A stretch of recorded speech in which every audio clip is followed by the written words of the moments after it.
All right, Sally, thank you for joining us. I guess we want to talk to you first about your book, which I have here. I got this just before the Play First Summit.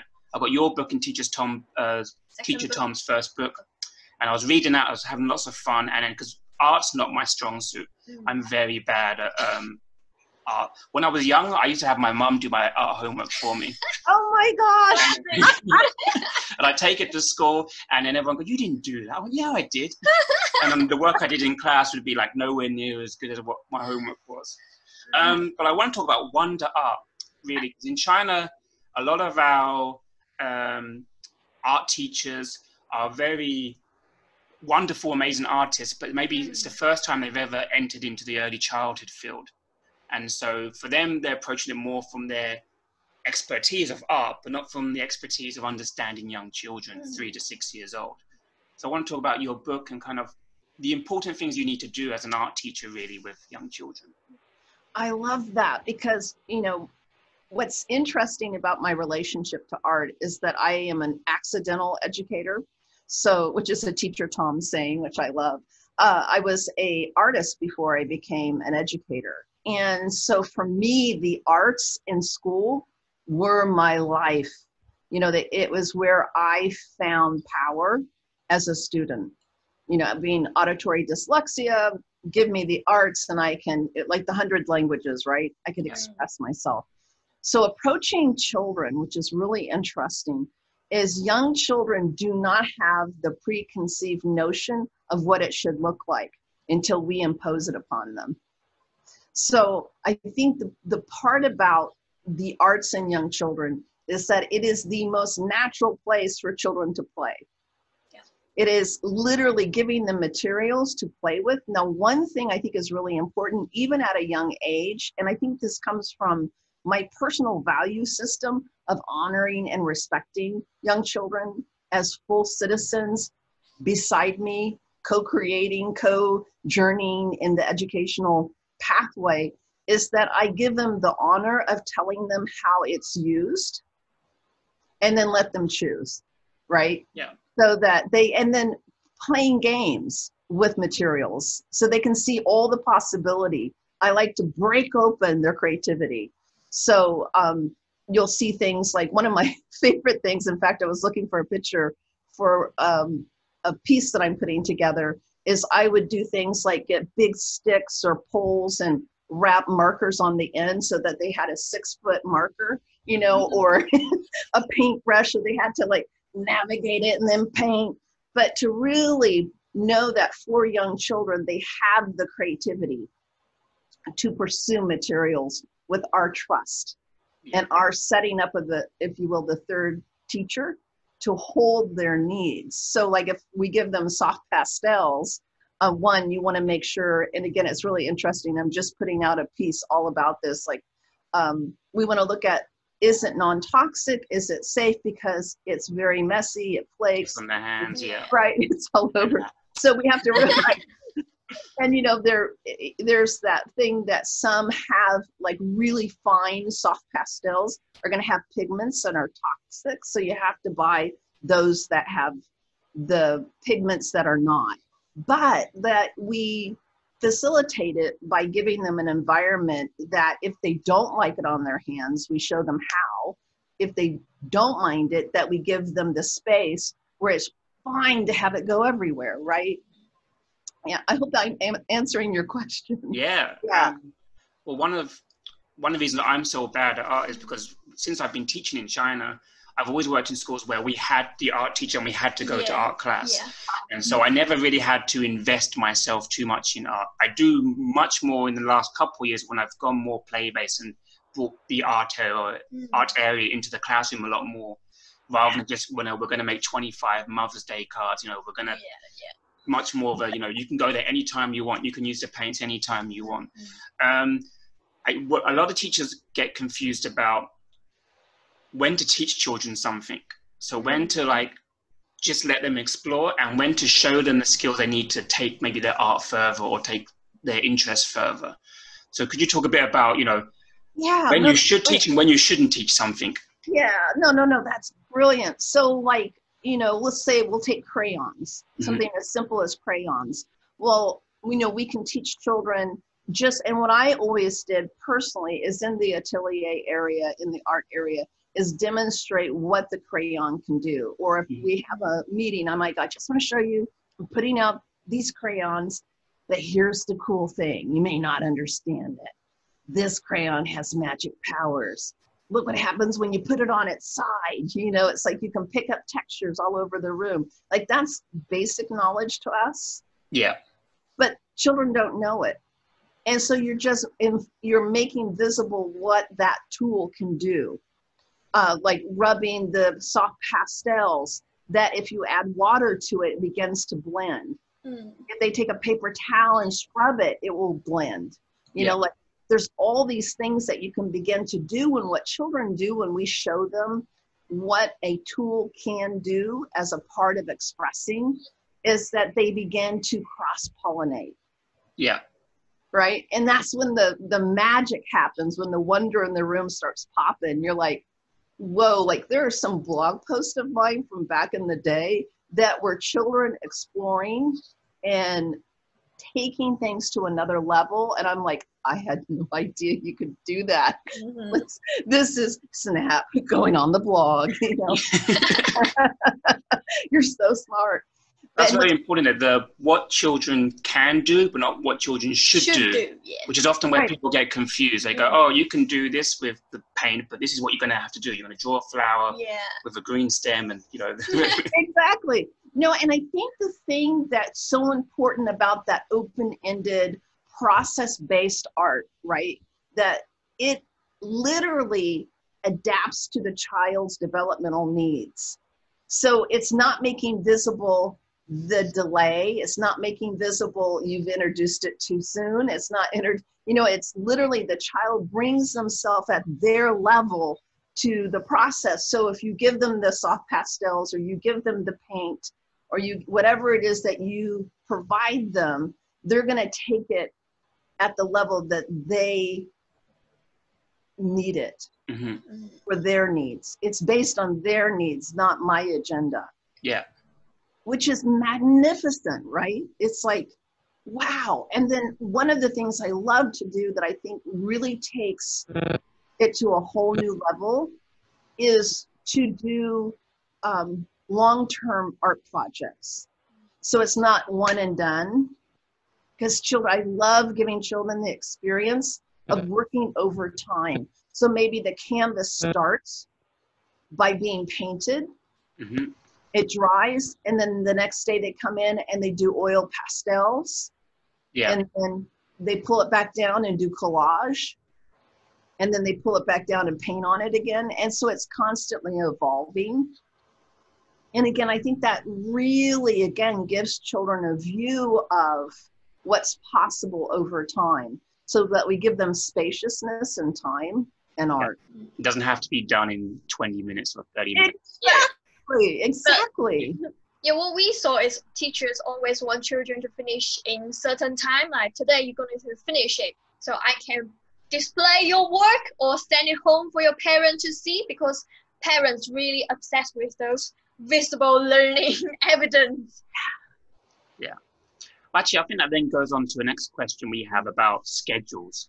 And you were Steiner Waldorf trained when you started teaching, is that right? I remember you saying. Absolutely, yeah. And we've been researching a bit about Steiner recently, because we hold a weekly Q&A session on our blog where we talk about anything people have questions about. And one thing we've been talking about recently is schedules and rhythms. And rhythm is more of a Steiner thing, yeah. Could you talk about, the importance of not having so many transitions and more of a rhythm in your day where children have time to really invest in things? I think one of the things that the Steiner movement to this day takes me to my knees, like I get teary-eyed thinking about it, is how transitions become a part of the rhythm that's it. Like if you think about the rhythm of the sun rising in the morning, that it's not the same time every day, right? Yeah.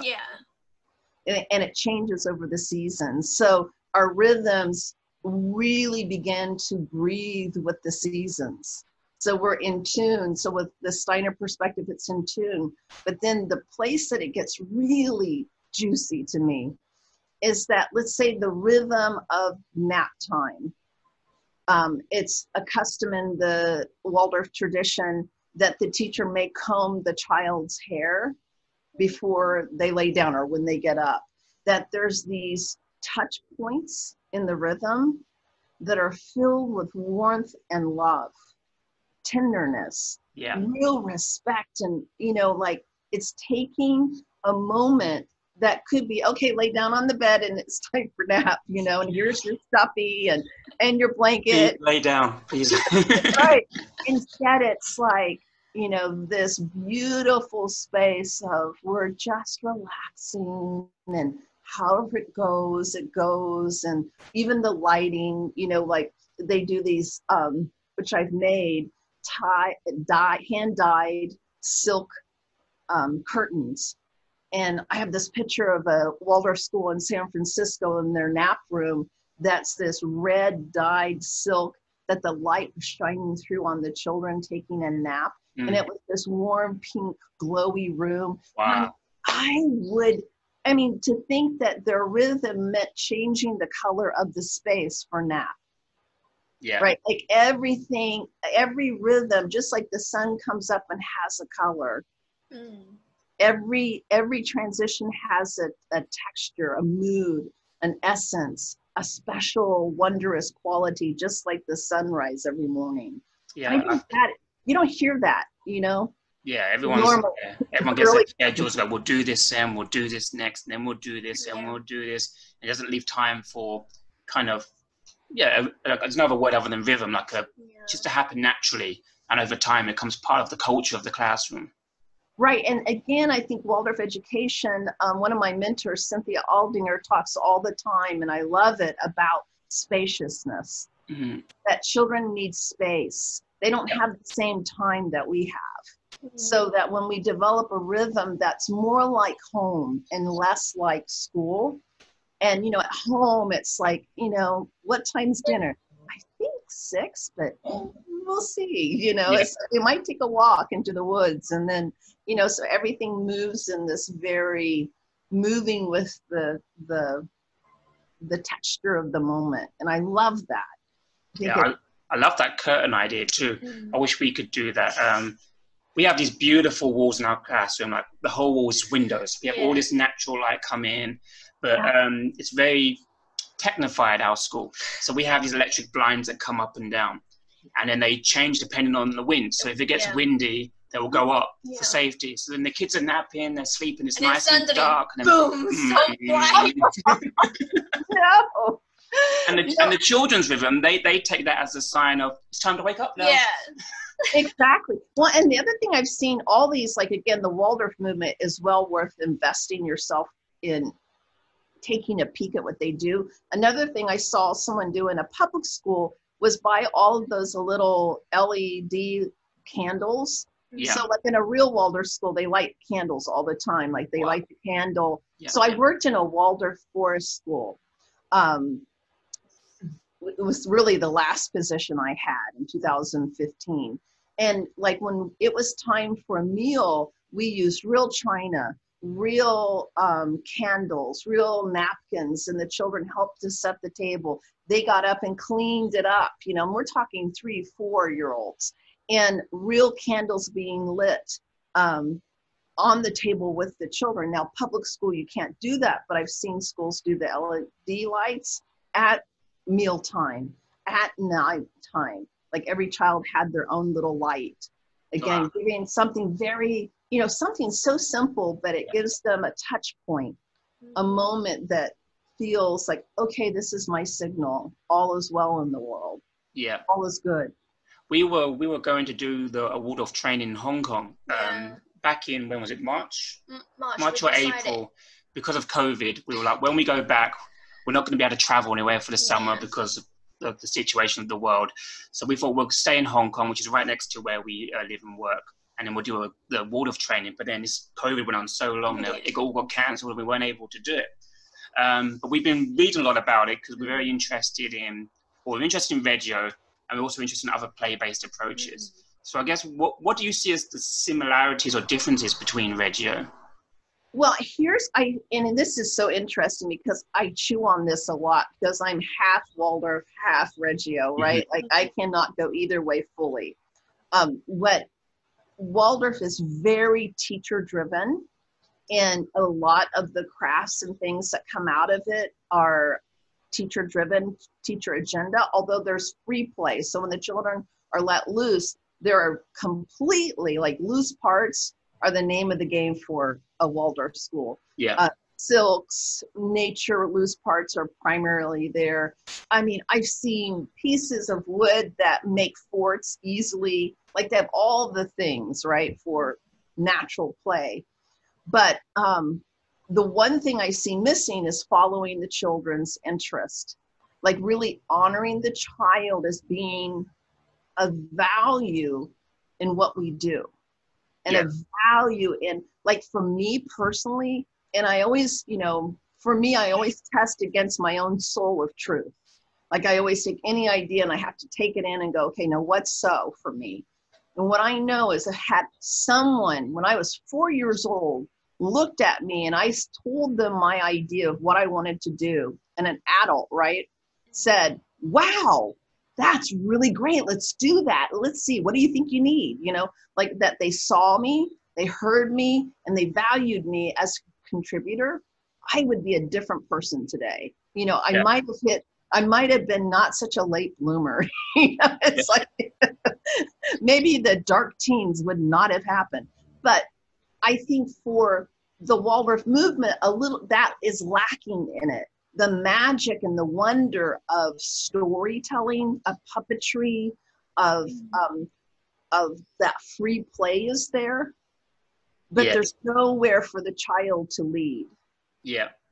What I see with Reggio Emilia is there's this magnificent following the child, honoring these projects, these incredible environments built, to explore different concepts and ideas, but lacking the warmth of what Waldorf brings in its rhythms and its environments. Like when I went to Reggio Emilia, some of the rooms were a little bit cold to me. Yes. And lacking, like it felt like mother and father. It's like mom, warm, but we're going to do what she wants me to do. And dad, he's let me loose, but it's a little cold. I'd be like that. And that's a really good analogy, like the mom and dad. Yeah. Well, Reggio, we actually have a lot of people we've known who've gone to Reggio have felt a bit disappointed when they've gone there.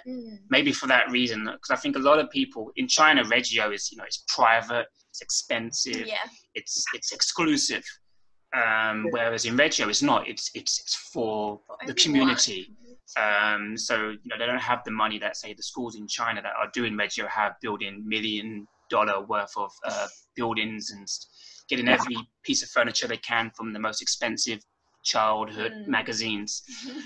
So they go in and go, oh, I guess the same. It looks a bit cold. It doesn't have the kind of warmth. With Waldorf, I think the one thing I want to learn most about Waldorf is the storytelling. I feel like that's what they've really good at. Gosh. Yeah. So I took multiple storytelling courses through the Steiner movement in the US. And one of the things that I really got was that, and I took this into the public school. So half my career was in public school. And I have to tell you, I'm so grateful I did that because I lived in constraint, benchmark standards, and pressure. Yes. And I found freedom, joy, and wonder. So I know that it can happen in any environment. You have to navigate it. But what I brought to the academic was Waldorf storytelling. So when you began, and I just used my own fairy tales, like once upon a time, there were 3 bears, a papa bear, a mama bear, a baby bear. And you're telling the child the story, right? It goes in, and this is what Waldorf talks about. It goes in and it creates an inner impression so that the child is conjuring what that is that you're telling, their own imagery. So to me, it's storytelling to the bones and the marrow. And then they go home and they tell the story. And then I bring out a puppet show and we tell the story with puppets. And sometimes it was just plastic figures from the dollar store because I'm a poor teacher, right? But they didn't care. Those little plastic bears and a little plastic girl, and they tell the story that we give literacy. There's a book that I read, I'm trying to think who wrote it. It was called Living Literacy. That literacy that breathes. Yeah. That's tangible. That words are like loose parts. Stories are like loose parts. So when I did this, children would take the story and automatically begin to play with it like a game. Well, once upon a time, there were, 3 farting brothers who were walking through, and you know how boys are, like, they just start making up the story, but they have the structure to take their ideas into. It's magnificent. Yeah. And then the other thing is like talking about like using a paintbrush, Tippy the paintbrush, like all of the storytelling of how to use things, because children naturally feel everything's alive. So like the marker falls on the ground and you go up and say, it's okay, I'll put you back where you belong. And the child's like, and the child who goes, it's not live, Mrs. Holy. And I go, shh, it doesn't know that. It's like, it doesn't know it's not alive. We're not going to tell it. Yeah. But they love that everything is magical and everything is valuable. Everything has worth in the room, even the broken crayon. We're going to save this broken crayon because we're going to melt it down and give it new life. Yeah. And then the children, it just feeds their souls. It's beautiful. I love that. I think that's very similar. We spoke to, Greg Bottrill? He's a UK early years teacher. He wrote the book, Can I Go and Play Now?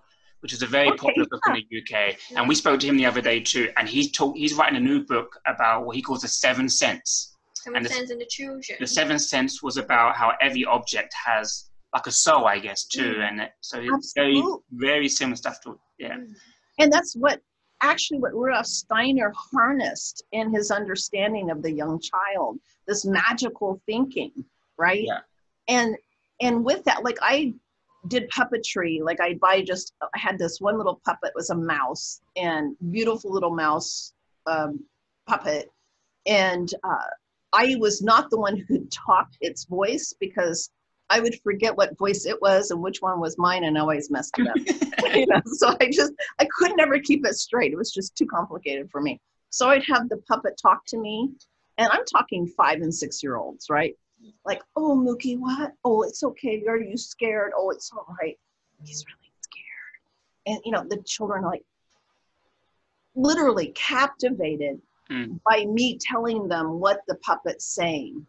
They're that invested, even though they see my hand is holding it.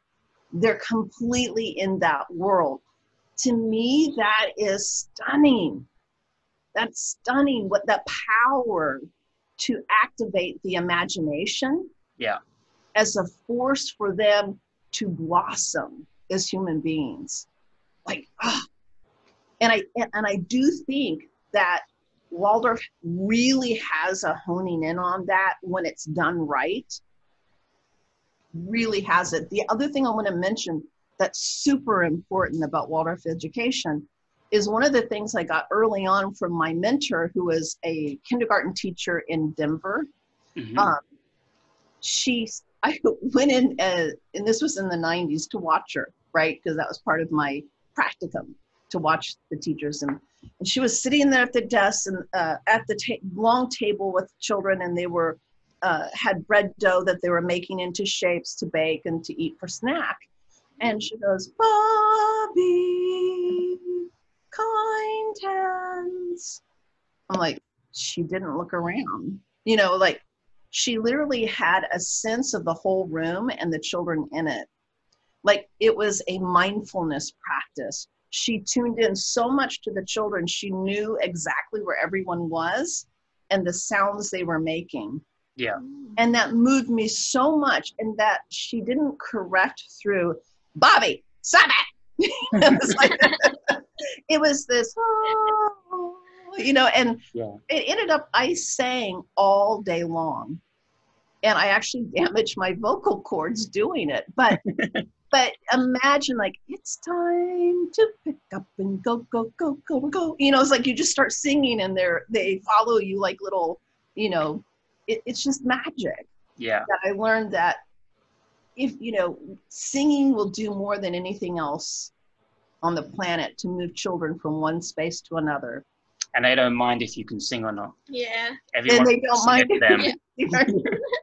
And you know what? Adults don't mind either, because I always think Dr. Jean and all of her little CDs, the woman can't carry a tune. You know? Yeah, that's true. And she's an international star when it comes Yeah. to early childhood education. There's It's not the point, right? Well, I think we have a lot of people who talk to us about they're in a curriculum school. I guess similar to what you were in before. We worked into an American Common Core international school, and it was very difficult. But one thing we worked was how to bring play into the curriculum, which isn't best, but it's the best you can do in a situation. Absolutely. But a lot of people ask us, but how? You know, we have to teach this, we have to teach that. How do we do it? So I remember you talking before to someone in one of the tribe talks, where you talked about how you wouldn't do all the worksheets that other teachers were doing, and then how you convinced the parents to go, look, trust me, and then this is better for your children, what I'm doing. Yeah, so what I did, and this was really important, I always started with back to school night when it's just the parents with me, that I would explain my methodology. And I had handouts as well, but I would continue the conversation after that night. And what I would tell them is I was a brain-based educator, and I would give them the research that when a child has it in their hands, they have it in their body, they have it for life. You know, if I give them a worksheet, I might be able to show them how to do it, but the next day there's no guarantee they understand it. Yeah. So an example is we were required, because I was with 9 other kindergarten teachers, we were required to do animal studies. Like there was different pieces of like literacy, math, social studies, etc. So maybe the whole thing of kindergarten teachers were going to talk about owls and the life cycle of owls, right? And they would give the worksheets and they cut out, you know, tracers to make little owls and all of that. Well, instead, what I would do is I'd have a paper plate and art materials, and we'd create a tree. They would create what kind of owl so they would create this 3-dimensional interactive piece based on their ideas, their research. When that went home, and I'd bring Waldorf, I'd tell the story of an owl. And I'll tell you, through my Waldorf training, I can spin a story on the moment, literally. And I think it's a really good skill to develop when you can like just spin it. But that, and I called it habitat making instead of worksheets, that the children would take that home and tell the story of the owl that they created. And it moved parents, like they were moved by it. They could see it because their child was enthusiastic. You know, I'd show them the difference. Do you want your child doing this or this? Which one will have the impact? You just show them, like, duh. You know, it's like, I taught children in kindergarten to take copy paper, and I taught them the 3 skills it takes to create art out of paper, which is like tubing, tabbing, and curving. So with those 3 skills, and you know, the curving, all of it takes cutting. I had children building, like one child's parents, it was a rich school, loved skiing, and they go skiing every Christmas. Well, he built a ski slope out of copy paper. Wow. That's good. That's engineering. Yeah. Right? Like, so you look at that, and do you want a child sitting at a desk who has 6,000 worksheets, or do you want them to take those worksheets and make a ski slope? You know, it's like, but I think it's when you make it visible and you're saying, look at the capacity for them to do this. And I still get messages today, back from parents going, I can't believe the impact you had, the skill set. So how did that affect the other teachers then? Was that like, did they come around and be like, oh yeah, or were they seeing you as like the enemy? Yeah. A little like the enemy, a little like the kinds of things, like they would come, like maybe a teacher would come, and because we had a PD after school, and she'd open the door to tell me something, and this one in particular would always say, you're so cute, your kids are so independent. Yeah, that's so cute, you know. They just couldn't, I don't think any of them knew how to give children that kind of say. mm-hmm. Because they would literally, the children, like if I was doing whole groups, so there were certain things I had to do, and if the administrator walked in, I'd better be doing them, so I'd have whole group. Now luckily my principal was a musician and a songwriter, so he was creative, so he appreciated me. But you know, they'd be sitting there and I'd be talking about the agenda of what we had to do today and my thoughts about what we could do and what do you think we could do. And they would say, I have a better idea than you do. For the educators with, you know, who worked in the hallway with me, that's an unthinkable thing to open up. Yes. I think it was so far out of their realm. You know, for me, it was exhilarating to hear them go, no, Mrs. Hoy, I've got a better one. We're going to go here. We're going to do this. Like I had worksheet factories. I had, you know, they would construct their learning. And then I have to say that we've been through that stage too, because when we were teaching in the academic school, everyone's focused on worksheet, and then me and Josh and another 2-3 teacher, we are going like, okay, we're going to do project. We're not going to use the worksheet, and then we share our work with other teachers. They don't say bad things to us. They just all keep silence, not commenting on us. Just like, okay, you do your thing. We focus on our thing. So it's very difficult for a teacher who want to, like, how to say, stand up for the children. Mm. So very neat. Yeah. I also would have people say to me, like the older grades, so like the first grade teachers would say, you should be the art teacher.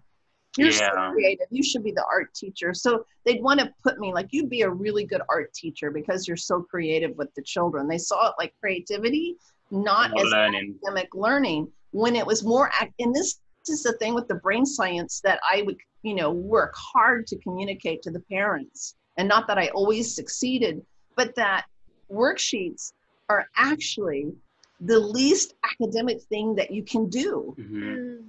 You know, like if you truly want an academic foundation for your child, and I wouldn't say a free-for-all play-based, because I've been in Head Start where there was no teacher agenda, maybe no teacher presence, but a body called a teacher there. Yeah. It's like there was a human being breathing in the room, and there was the children.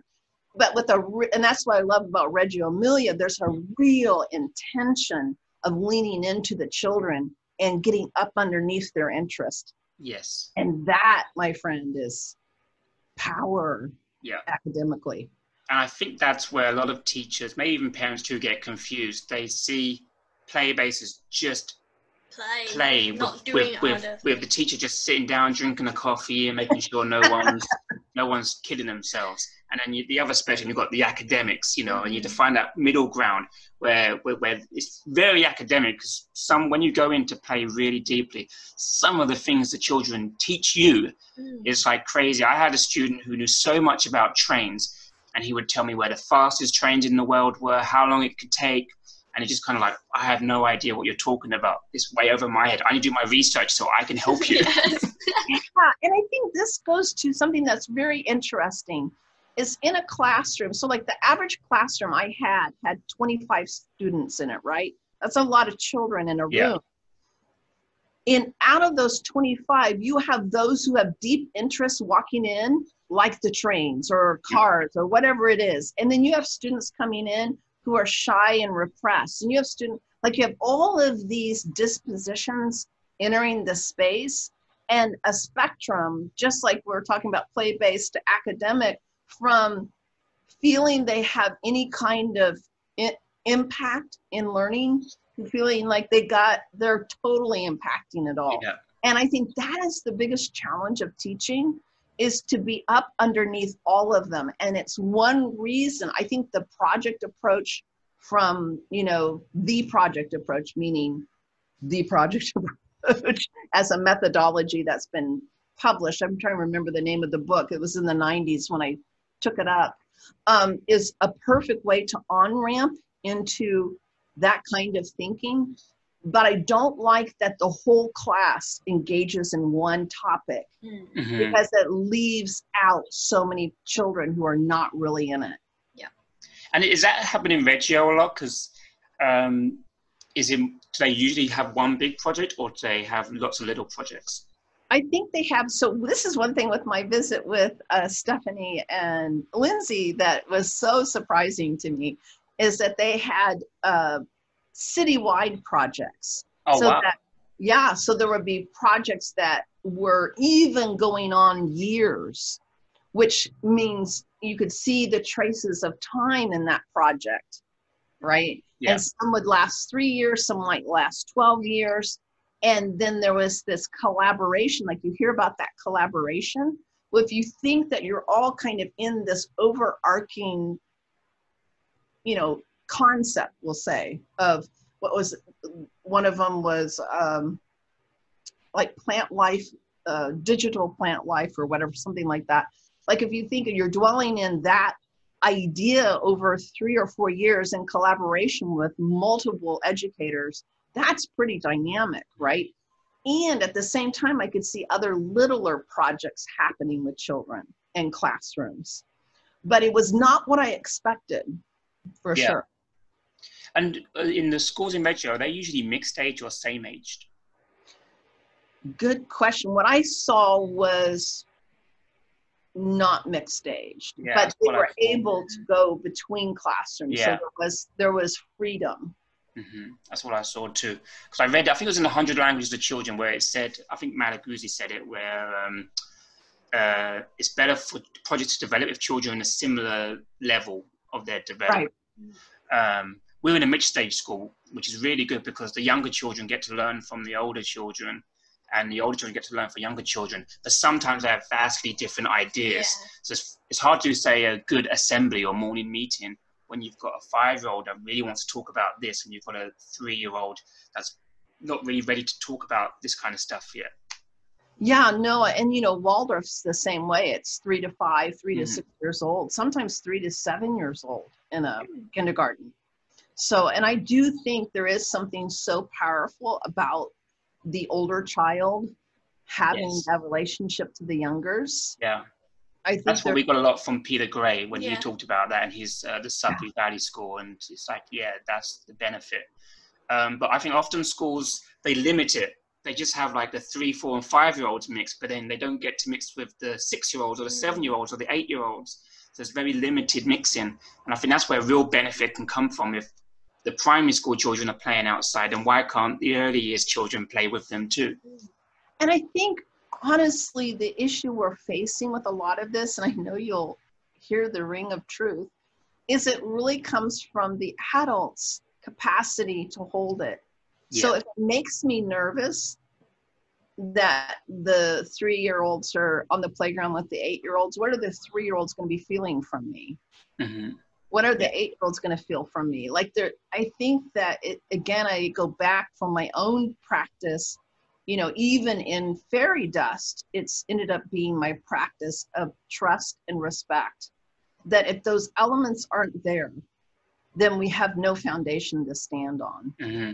And you have to be willing to try new things and see how they go, and give them time to either succeed or fail.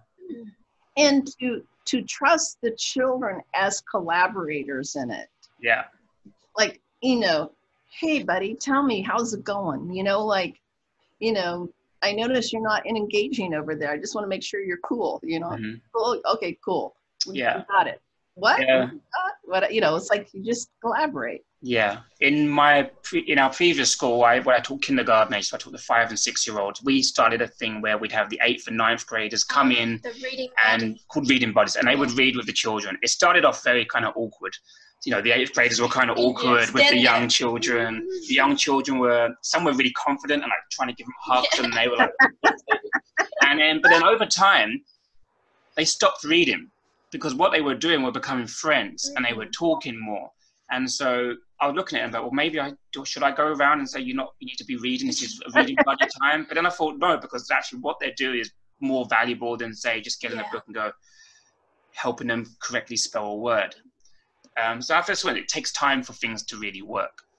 It does. And I think we have to be really, again, allow even ourselves. I think teachers hide behind the door because they don't want to go through the phase of not feeling competent.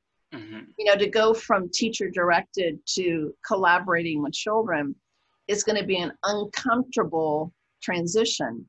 You know, to have the loud class versus the class next door where the teacher is, you know, giving them candy to keep quiet or whatever, right? Like that. We met one teacher that actually told a student, if you sit nicely, I'm going to give you candy, real candy. I was so surprised. In the kindergartens that I was a part of, that was they had jars filled of Skittles. And that's how the majority of the women on my, you know, floor treated the children, how they had quiet classrooms. And I had the loud classroom. Yeah. Because I did not hand out Skittles. Yeah. I think collaboration is so important, isn't it? Not just within your classroom, but within your whole department. Yeah. And we read in the 100 Languages of Children, you know, it talks a lot about not just being like, oh, that's really good what you're doing, but really challenging each other's viewpoints, what your documentation is and how you're going with a project. And I think that's something a lot of teachers struggle with because they're afraid to say something critical or create a divide. But we're very big on that, you know, if you think I'm doing it wrong, tell me so I know. Help me to grow, to improve. Yeah. Well, and that's one thing, you know, I have the certification program, and I have my first graduates that are now in the assistantship, which is part 2 of it's where the real training starts to happen. And I'm training them to take possession of who they are as leaders in the field, so that I have them present. So like they had to present who they were and what they believed in. And we're going to videotape them doing that. Like, you know, I'm collecting the specimens of that in Google Drives, and I'm actually giving them back feedback to support them. Like it's the only space that I feel I have the permission to do that with someone. Yeah. Because you don't have permission to tell someone, you know, even so much as saying, you know, it's time to get over acting like you don't know anything. Yeah. I'm not going to tolerate it anymore because you're a beast. Step up. You know, it's like, you know, even that, I think we're so isolated from each other that we don't want to hurt each other. So we don't want to call each other on our stuff. Yeah. Or we don't want to go, have you ever thought about this? But yet that's where true growth happens. Yeah. In art school, my favorite professors were the ones, like I remember I did intaglio and I put out my portfolio and the class cheered, and it was very moving. I was very dramatic, and the professor walked up and she looks and she says, not bad, but you got work to do on composition, and started pointing out. And you know what? I learned more in that critique. It brought me to my knees. It was the most loving, giving, dynamic thing she could have ever done, instead of going, yeah, it's really dramatic and, you know, we can all see the impact of it. But she held me at a higher standard. That's good. That's exactly what you want, isn't it? And you want it within your teams. You want people to go, I love what you're doing, but, you know, I think the way you're doing this could be improved, because I don't think you're really honoring the children here, and people are afraid to do that. That's it. And that's even like in my certification program, one of the things I saw last year that I completely failed them on. Well, it was just a debacle, honestly, because I gave free form, right? Like everybody handle yourselves and it's all good. Well, that doesn't work. But I did not prepare them even in training for documentation. And I really see people struggle with it. Yeah. Well, actually, we get a lot of questions about documentation and how to start. But we always tell people, before you start with documentation, you've got to build a relationship with the children first. Because one mistake I made as a teacher when I went play-based was I spent too much time at the beginning of the year just observing children rather than building that relationship with them first. But oh my gosh, documentation, can you have any tips for people to start with? Like, how do you decide what you should be documenting, which is a question loads of people ask us.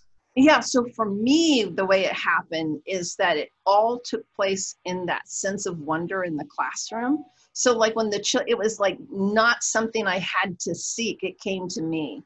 Mm-hmm. And it absolutely, I love what you said. It's like, that was gold, really. It was like, yes, it was in the relationship. So it might be we were on the playground. So like we were on the playground one time. This is a story I tell a lot because it was one of those moments that I still get goosebumps over, when we were on the playground and a little family of turtles were walking across the concrete, and the children were like, they need a home. They've lost their home. Like they had a narrative, 4-year-olds. We got to, like that moment, I couldn't construct it. I couldn't pull it out of my hat. I couldn't go home and plan it. It's like, to me, the best documentation is what rises unexpectedly out of the children's relationship to each other and the environment that is like, has my mouth go, whoa. Sometimes it's like, like I had a little girl who broke her leg, and when she came back into the classroom, the love and care that the children gave her and how much they missed her. Like, so simple, right? Again, snapping pictures, writing what they were saying. And, it's one of those things that I think then the documentation is something everybody wants to read. Mm-hmm. And that I'm still talking about it because it was that moment. I think that's a very good tip for any of our followers too. Would you want to read it? Yeah. Don't just write down, oh, they were making Play-Doh on the table and into a ball. They're using their fine motor skills. Would you want to read it? And I think one thing from the Play First Summit I loved was the lady from New Zealand talking about the learning stories. And that was one we took away a lot more. That's kind of what we need to be doing more in our practice. Oh, I think I did not do learning stories in my practice. And it's like, I love it so much. I want to go back and teach, so I can do it and feel it, because it's like, it's all about relationship. And I think you've nailed it, is documentation is making visible the relationship of the children in the classroom, and those spectacular moments that, show the power of who children are in the world. I think when we get into documentation and this is where I'm really, I don't know, like the failure of my teaching documentation to my students has me really digging deep this year, going, what is it that matters? And I think people get lost in the minutia, And I personally, when I walk into a school and there's something push pinned up with pictures and it's 10 pages long, I'm like, and that's very good. I think for anyone who does the Wonder Tribe trainings, the Fairy Dust teaching trainings, you'll see a lot of great resources for how to do documentation, how to observe children, how to do displays, which I found really helpful. You too, I start Fairy Dust teaching earlier than you. She started. She brought me in. Yeah, and I'm gonna up that training, just because, again, it's like, and as a graphic artist, as an artist who is all about presentation and trained in it, and critically trained in it, right?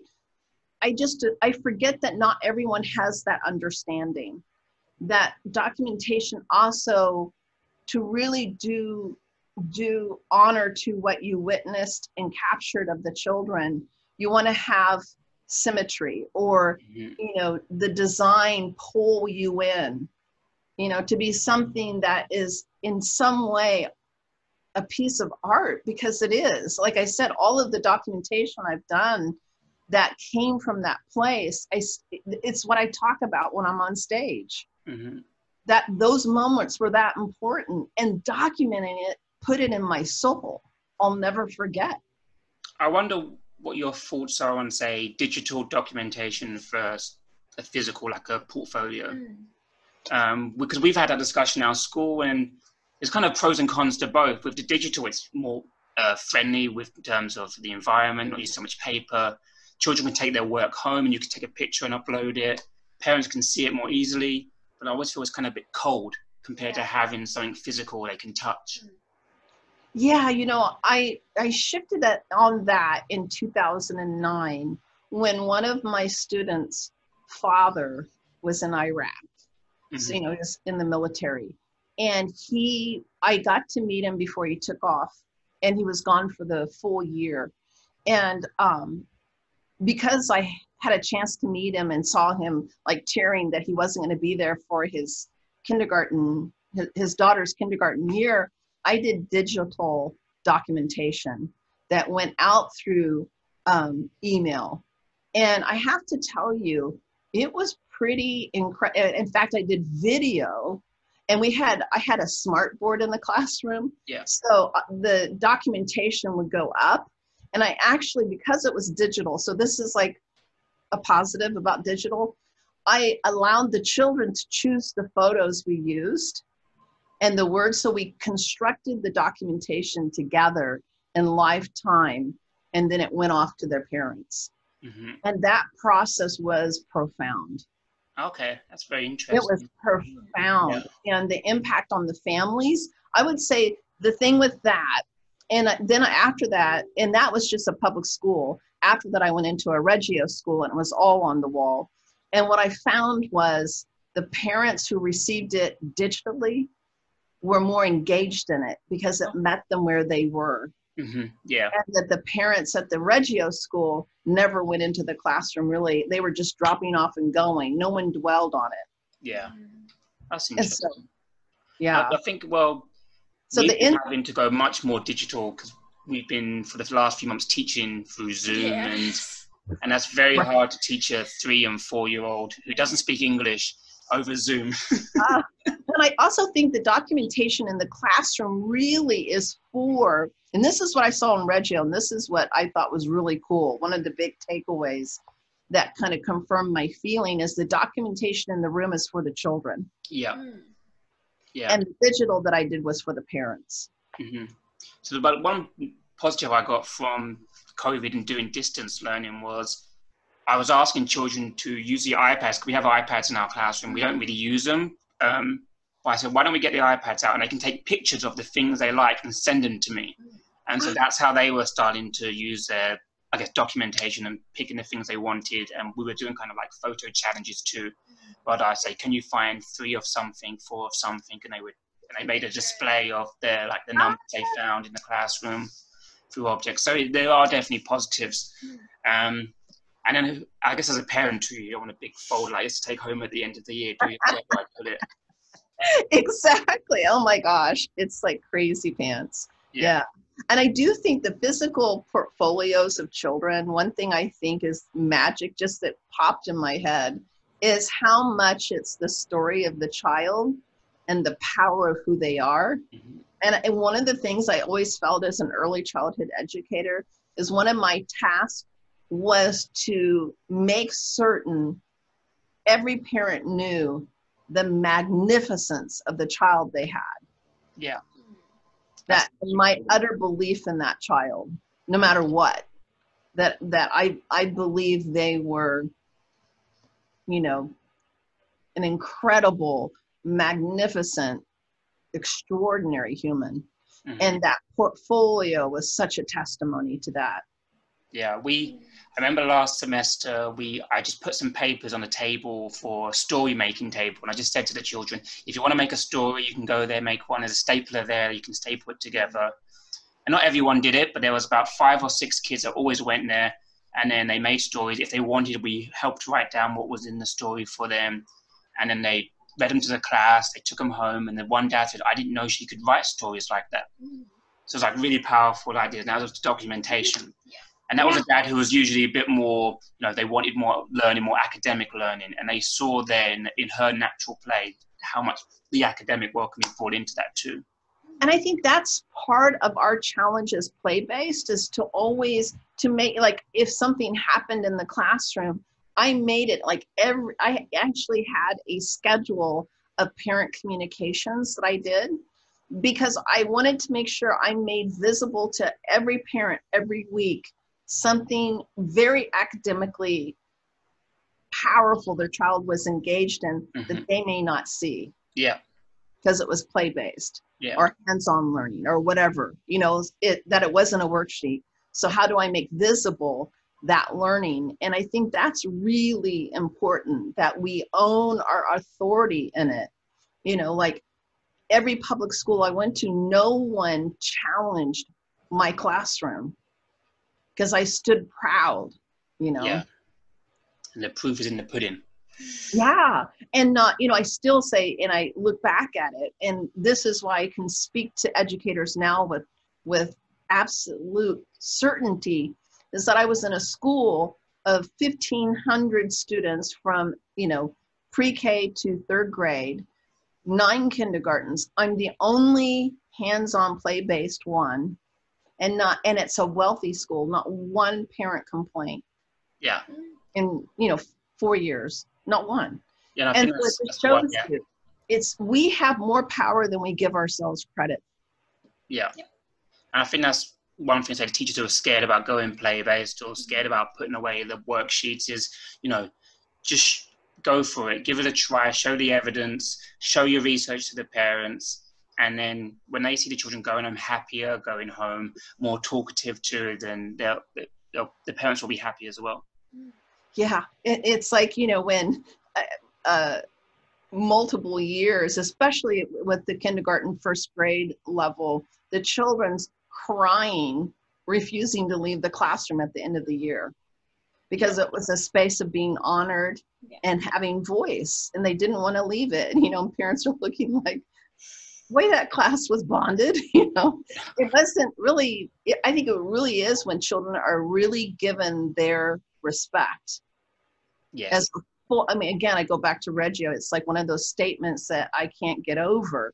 It's like, you know, there's things about Waldorf education I'll never get over, you know, like brings me to tears. Reggio is that idea that this person in front of me is fully a human being, just like my best friend, you know, just like my husband, just like, you know, that 4-year-old, that 3-year-old has just the same rights. Yes. To be treated the same way. I think it's true that as well, you know, you don't have to commit yourself to one approach. You know, take what works in Montessori, take what works in Waldorf, take what works in Reggio, Angie Play, IB, whatever it is. Yeah. And then you bring it and with your culture, your community to do what works.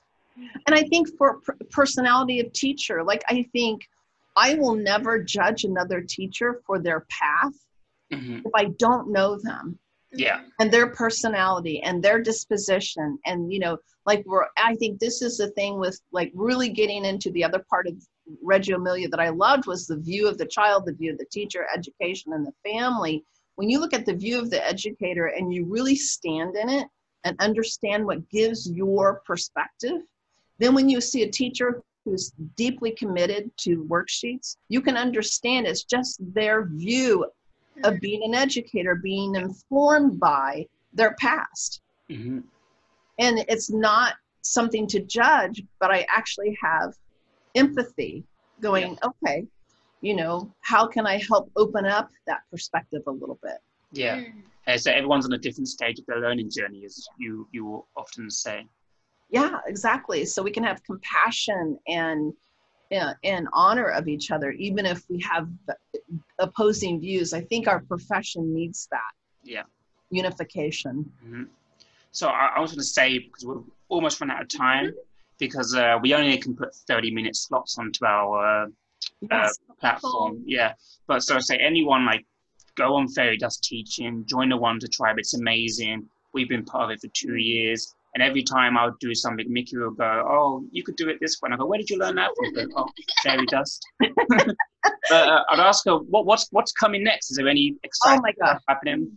Yeah, well, so what's happening next that I am working like 60, I did the Play First Summit, which was like, it took me 2 weeks to get over it because I did like 16-hour days because I did all the design work and uplifting of all of this stuff. Anyway, I went right into the virtual Wonder Box, which is going to be the virtual and in-person Wonder Sparks. So one of my biggest concerns is educators inside of this pandemic need to self-care. I think that's the priority, and not to overwork. Like I was a teacher that put in hours and hours of work.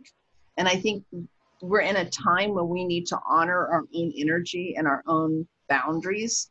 So the Wonder Box is my gift. So like the Wonder Tribe will get it for free, is that it's going to have lots of ideas and creativity on what to do if you're in person and social distancing, what to do if you're doing Zoom.